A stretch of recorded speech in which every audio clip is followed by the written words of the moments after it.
شیخ افضل مرغت صاحب تاسو سره نږدې پاتې کېږو هغه باندې هم څه وخت مخکې د الزامات لګېدلي وو چې دا هم د فوج سړی دی پی ایم والا را وہی پی ٹی ایم خلق چې یہ جو دہشت گردی ہے اس کے پیچھے وردی ہیں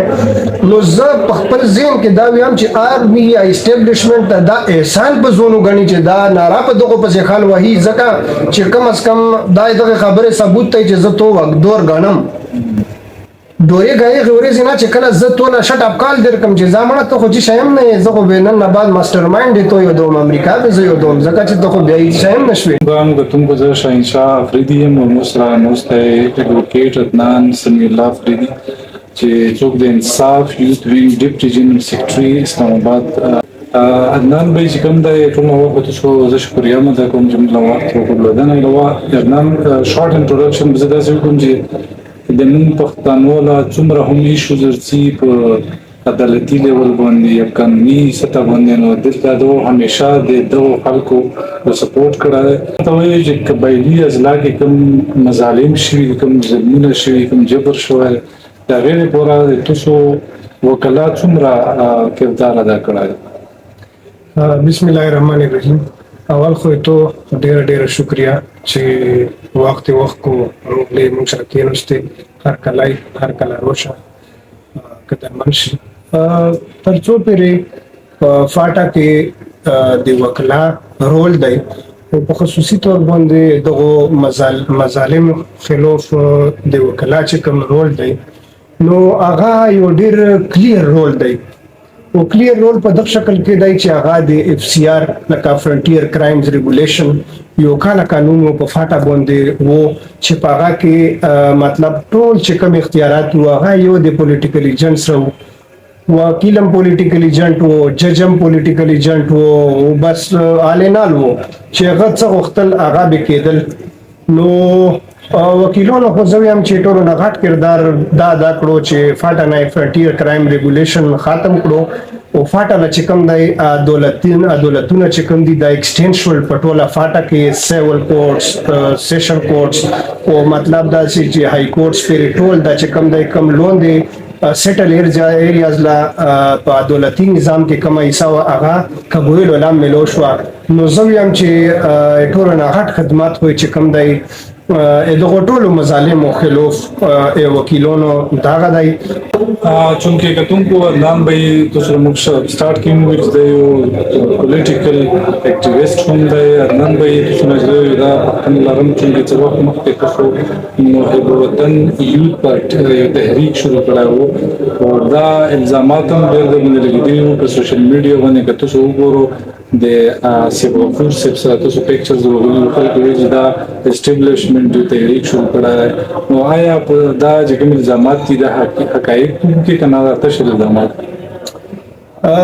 دا څه دوه چې الزامات خو په هر چا باندې دلته په دغه ایریا کې او بیا په دغه کمپلیکس ماحول کې خو الزامات په هر چا باندې لاګي زه چې نېچرلی یو نېشنلیست یم موږ خاندان چې کوم دی موږ نېچرل نېشنلیست لکه موږ د نېشنلیزم دا یو غاټ ثبوت دی چې موږ اوس په پاکستان تحریک انصاف کې یو هغه څوک ولې بوخ پسې خبره کوي نو سم زړه په خپه کې ځکه چې هغه د بادشاہ خان بابا کور دی هغه د ولی خان بابا کور دی نو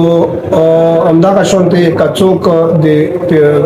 منظور پښتون پسې پښتون تحفظ مومنت پسې صدا سي د زړه غلطه خبره کوي یا مطلب هغه مخنیوي کوي نو موږ په هغه باندې ډیر زیات خفه کیږو ترڅو پر پاکستان پیټریاټیک یوث یو تنظیم و دامو بالکل حقیقت ته دامو جوړ کړی و زه د پښتون سټوډنټ فدریشن صوبایي نائب صدر وم په هغه ټایم کې او زه دا د مونږ یو اډوایزر و د پی اس اف والا د یو صوبختي مونږ ټول مشرون ډیر قابل قدر دي هغه په یو ځای کې مونږ په بچاګان مرکز کې مونږ نوستو زم په د موقع باندې نوستو مې داسې یو خبره وکړه چې یاره په هغه باندې مطلب دی چې بس زه خوش قسمتي یا بد قسمتي به زه دا وایم چې یاره زه لږ اګریسیو مایندم یم نو هغه چې کوم دی داسې یو خبره چې هغه مونږ مطلب مو هغه ونه ګڼله چې یاره دا خبره خو ټیک ونه کړه چې هغه وویل چې خپل ځوای مو په اګریکلچر یونیورسټۍ کې دی او مطلب دی چې زه هغه په پی اس اف کې ځکه نه راولم چې دلته خانداني خلک خلک نشته ټول ټوپک ته موچې ګرځوي نو موږ ته چې نه جی دا خبره خو مو ته ویل پرسنلی مو چې نه جی دا خبره خو دې ټیک نه دو نو لہذا ایک دا یو قصدن مدن عمل چې کوم وکړو کنه دا یو اکټ وو چې قصدن مدن لکه موږ ډیر خفا شو چې نه به په پښتون وطن کې هر سړی غندلی دی تاسو په نظر به چاله نه کوي نو بیا زلوړم د پاکستان پیټریاټک یوت یو تنظیم مو جوړ کړو او هغه چې کوم دی په هغه کې یو ایم ایم او دا مو چې کوم په قبایلی ازلا کې چې کوم دا کوم د اسټابلیشمنت سره د موږ د ځوانانو د ټکر راوون دی د حالات راوون دي نو چې روشه کا بدخ چینل کې چې موږ د اسټابلیشمنت سره په میل بیٹ کې کوم له څه فواید حاصلېږي ما خو به ډیره خاشي نو دا غشون ته یو هغه مونږ کړو پاکه چې کوم دی بیا آصف غفور سے د ډي جی آی اس پی آر او مطلب یو ټیم چې کوم دی مطلب دی چې مونږ التا وایټ کړیو باقاعده نو مونږ راغلی وو او اسرانوستو او پاغه په دغه فاټه ولې سره مونږ ټول خبرې کبویلی فاټه ولې سره مو سره ملګری چې کوم وو منظور عبدالرحمن دا نور ملګری مونږ سره وو مونږ هم دغه د فاټه زی ایشوز وسره ډیسکس کول چې جی مونږ لدا د ایشوز دي دا د مسالې دي نو چې مونږ ایم خدا وکنه مونږ بنیادی ایم د تنظیم دا و چې مونږ مطلب په اسټابلیشمنت سره په مفاهمت باندې کوم څه حاصلېږي چې هغه حاصل خو چې دا یو خبره دو چې هیڅ قسمه غنا هیڅ قسمه داسې څه حاصل نشول او مطلب اسټابلیشمنت چې کوم دی هغه په خپل به اختیار دی اسټابلیشمنت په خپل به اختیار دی خدا خو مون لکه د پی ٹی ایم والا را وہی پی ٹی ایم خلک چې یہ جو دہشتگردی ہے اس کے پیچھے وردی ہیں نو ز په خپل ذهن کې دا ویم چې آرمی یا اسټابلیشمنت دا احسان په زونو غني چې دا نارا په دغه په ځخال وਹੀ ځکه چې کم از کم دا دغه خبره ثبوت ته چې زه تو وخت دور غنم دوی غي غوري زنا چې کله زه تو نه شټ اپ کال در کوم چې زمانه ته خو چې شایم نه زه خو بینن نه بعد ماستر مایند ته یو دوم امریکا به زه یو دوم ځکه چې ته خو بیا یې شایم نشوي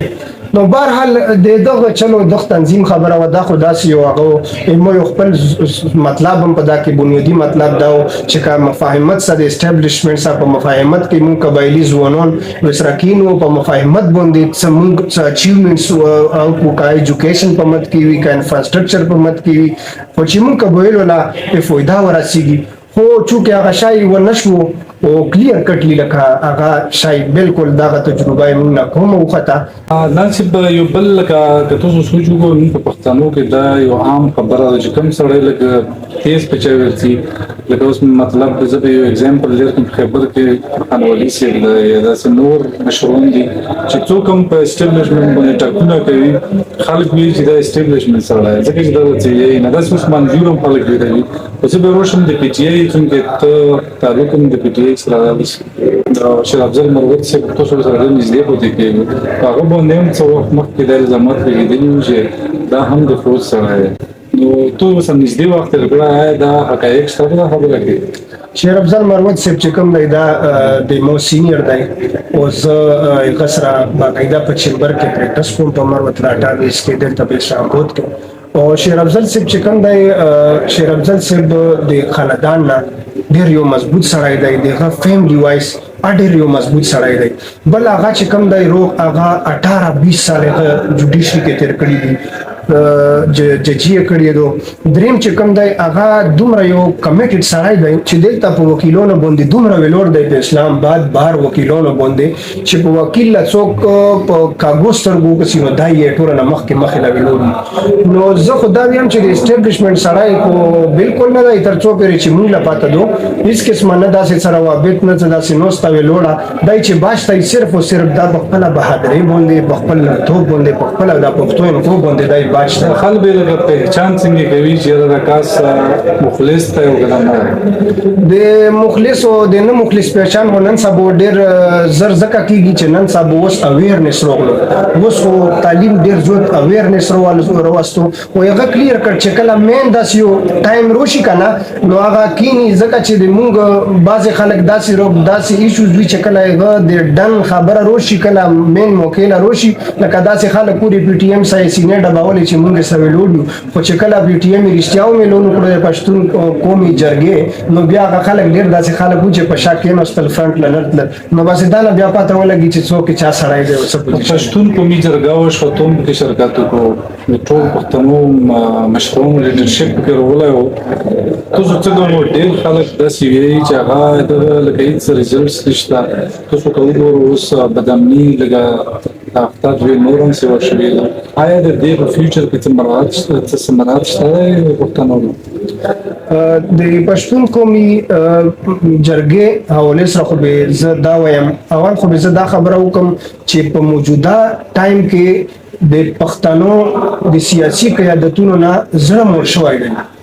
پښتون چې کوم د یو سیاسي پارټي په یو مرکز نشي جمع کوي او په یو پندال او په یو هغه نشي جمع کوي لکه پښتون د حد در سره دومره اختلاف سیاسي او نظریاتي اختلاف پښتنو دومره حد نه زیات شوی دی چې مطلب دا چې دا نشي روزه کوي واحد پښتون تحفظ موومېنټ دی چې هغه دا ډیره غاټه منظور پښتون د ډیر غاټه اچیومنت وکړو لکه تاسو د اچیومنت پښتنه وکړه چې څه به وشي یا به څه ونشي د ټولو نه غاټه اچیومنت دی پښتون تحفظ موومېنټ دا دی چې په لکاو پښتون یو ځای کړل او جرګال تکي دا او پتاندی باندې د پپندې کې د خلکو خولې راتلې نو دا د ټولو لغاټ اچیومنت دی چې ته سړی خپل لغو خای چې یاره زم څه حیثیت نشته نور چې کوم دی فوج نن سبا زورور دی چې رښتیا خبره زورور خو الله دی او فوج داسې دی چې هغه فوج په خپل هم تکړه دی او چې کوم ماستر مایند دی هم چې کوم دی تکړه دی بس دلته په مونږ باندې نوستی کوي امریکې په شکل کې دی او کا بل چا په شکل کې دی خو هغه زورور دی نو دا دی چې پکور دی وته چې کوم طالبات پی ټی ایم کړي دي چې دا خو ومني چې وځي او د افغانستان چې کوم بارډر دی د موږ دام چې موږ مطلب دی چې کلیر شي هم طرف دی هغه دی پورا او نور که هیڅ مونږ شي زه دا ویم چې که یو سپوی دی یو مورچه نه ونه خاصيږي کنه خو پی ټی ایم لزب بیا هم خراج ته سین پېښ کوم چې پلاکاو پښتون په یو پندال باندې روان کړ دا موږ د پر ډیره فخر خبره ده نازب یو بل دا چې ګنداپور سب چون کې د کی پی وزیر اعلی هم دی هغه په جرګه کې هم شریک شو او هغه سره وویل چې زه به تاسو ټول مطالبات چې کوم دي دا مانم مو یو مخکې لړاوم د دې سره ګنداپور که تاسو وګورو ورکرز ډېر زیات مایوس هم کړل دا موجوده حالاتو کې اسلام آباد له روالي د پنیمه کې د کیسې غاړه وړي شي نو آیا تاسو څه ویل چې دا د پی ټی آی پر نقصان دی مونږ اوس لکه زه دا وایم چې اوس چې کوم نوې کمیټي د احتجاجونو د پوره جوړه شوه نو په هغه کې چې کوم د ګنداپور صاحب لګونې په بیک کړو لیډینګ اغلا بطور یو ورکر د پاکستان تحریک انصاف فهمو خو دا خپل یو هغه دی چې غلا لیډینګ رول نه دی ورکول په کور او ځکه چې هغه یو زموږ سړی دی کاغه ونیولای شو یا په صوبا کې گورنر راج ولګېدو نو دا د پارټي د پورم ډیر غاټه د نقصان خبره ده د صوبې د پورم ډیر غاټه د نقصان خبره ده بل خبره دا چې تاسو د نږدې پته کې په عدالت کې د اسلام آباد کې های کورټس کې سپریم کورټ ته نیوز ورسي څنګه نو چې عمران خان رهایی وکړه ممکن دي تر څو پورې چې موږ لکه مطلب دی چې موږ سینیئر شیر افضل صاحب په دغه ټول کیسز کې چې کوم دی پیش کیږي هم دغه شونته نور چې کوم دی انصاف لایټ فورم وکیلون دی عمران خان صاحب چې کوم لیګل ټیم دی نو دوه لیګل کوششونه شروع کړي دي که زه دا وایم چې د عمران خان باندې کوم کیسونه جوړ شوي دي دغه لیګل ویلیو صفر دو دا زه په دوه سره چې لیګل ویلیو یو کیس هغه بالکل صفر دی بس اسه چا کې نه ولای نه فزوري کې نه ولای دی نو لکه زه دا وایم چې د عمران خان صاحب رهایی چې کوم دی هغه مشکله دا زه وایم د عمران خان صاحب رهایی اسانه نه دو مشکله دو ویره د ورکرز لا به چې کوم دی اوس اټا ټایم چې کوم دی لګ د ریلیف مینو ویږي خو د عمران خان صاحب رهایی چې کوم دی مشکله دو ادارې رهایی صرف او صرف د عوامي مزاحمت په شکل کې ممکنه دو کني نور کا په دولتونو شي نو بالکل ټیک ټاک دا سټریټ فارورډ خبره ده چې بالکل ناممکنه ده نازب چې جواب د ریکارډ موږ سره خبرې کولې چې بعد دا لرو څنګه خاص کې خلکو ته د پیغام ورکړو د تور وکیل په اسلام آباد کې چې داسې پیښوي عوامو لا او ځوانانو لا څه داسې تاسو ذهن کې جذبه و چې هغه به تاسو خدمت ورنه مونږ دلته په اسلام آباد کې یو مو ورور چې کوم دی دلته اسلام آباد های کورټ وکیل دی مو ترزوای دی اسلام آباد های کورټ وکیل دی ما دلته تسکري خبر کوم کوي زه خپل د لوکي خلکو له ان شاء الله دا باور ورکوم چې په اسلام آباد کې مونږ د لوکي د خلکو د مونږ د ټول خیبر ان شاء الله د ټولو قبایلو او خصوصي توګه باندې موږ د خیبر د خلکو چې قانون سره قانوني مدد د موږ هر څنګه مدد لا منډه تړلې د قانوني نه هټ کرم چې سمنډه تړل دلته د موږ د خلکو وی نو ان شاء الله دلته موږ یو ډېر تکړه خلک خو نه داسې کمزوري غوندې خلک خو ان شاء الله موږ لایک چې څه خدمات وي موږ د خپل خلکو پورا نو ان شاء الله موږ ته هر ټیم حاضر یو ان شاء الله او وکیلون خل کیسونه په غاټو فیسونو باندې کوي موږ خلکو لای موږ دروازې 24 غنټې کلو دي چې چا سره چې چاله څه لیګل ایشو دی په اسلام آباد کې موږ د خپل خلکو لپاره 24 غنټې ان شاء الله رحمان اویلیبل یو کا خیر ان شاء الله خپل خلکو به خدمت کوو او چې څه منډه تړلې دلته د موږ لایک کوشش هم دا دی چې موږ د خپل قوم د خپل واس نه زیات خدمات وکړو نو ان شاء الله الرحمن چې څه د موږ لایک خدمات موږ د خپل خلکو همیشه ان شاء الله چې کوم دی ته د دوه د افیس اډرس په توګه لګوي چې خپل مرګري د ترتیب چولې سمې د افیس اډرس دلته سینیئر چې کوم دی نو ورور دی اجاز افریدي ایډوکیټ او مو کزن دی ظهور افریدي ایډوکیټ سعید افریدي ایډوکیټ هم دلته په د افیس کې دا ترنول پټک سره چې کوم دی بابا ولی هوټل دی نو دلته بدلته دا چمبر دغه سټ کړای دی ډېر ښه چمبر سټ کړای دی او بس دا چې کوم دی دا چې خیبر خلک دا چې وګوري لکه دا د خیبر د خلکو یو اجرا ویني ټایم ویلکم ته مونږ دی ډېر مننه شکریہ کوم عدنان افریدي سره خبرې تر وشو ان شاء الله بیا ملاقات کیږي د الله تعالی